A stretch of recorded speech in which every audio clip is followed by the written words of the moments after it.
This video will show you the new feature of Altia Design 11.1.1, the Monotype font rendering. So, as you can see here, there's 3 text labels, but only 2 are showing anything. This third is actually using a compressed Monotype font, which is completely unsupported unless you're using Monotype, while the other 2 are a standard TTF, just not being rendered with Monotype, a linked font, which is a Monotype feature so you don't see the rest that's linked, and again a completely compressed font, which is Monotype only.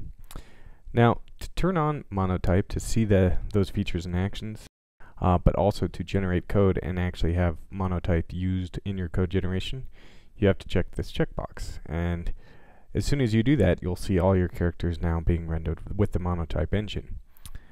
What you will also notice is it can support the Monotype compressed font, and so it starts to show that. Now, if you do not have the additional license to use the Monotype feature, then this checkbox will be completely disabled, so you will not be able to have the choice of either turning it on or off. So by default it's off, it's disabled if it's not licensed. If you have the license, you can check this checkbox and there you go.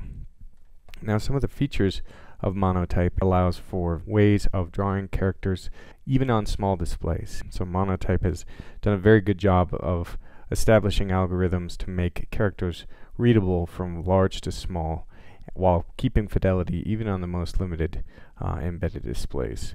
Now, some deep screen targets have Monotype available as an engine too.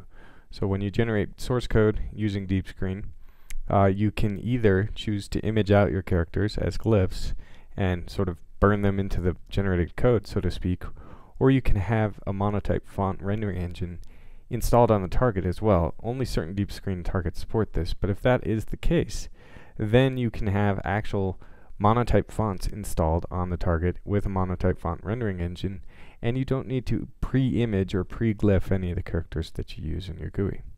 Alright, so once again, that is from the View ribbon here, and it's a checkbox that's disabled if you don't have the license.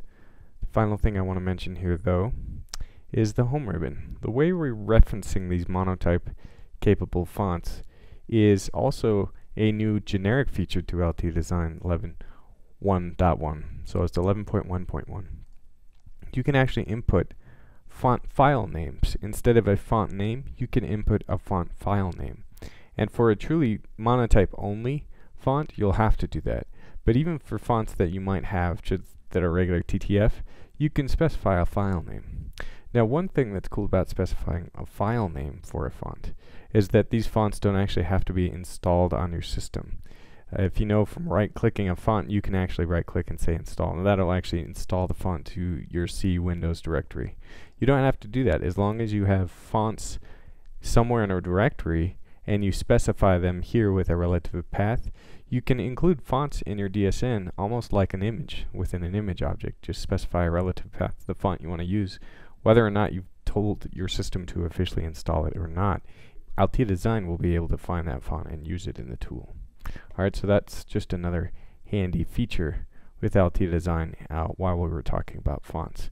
And it's also required in order to use a specifically Monotype font file. Alright, so basically that's the new Monotype feature. And again, its primary uses are rendering fonts much more clearly and legibly, especially when it has stroke characteristics that must be preserved as the characters get smaller and smaller. So that is new to Altia Design 11.1.1.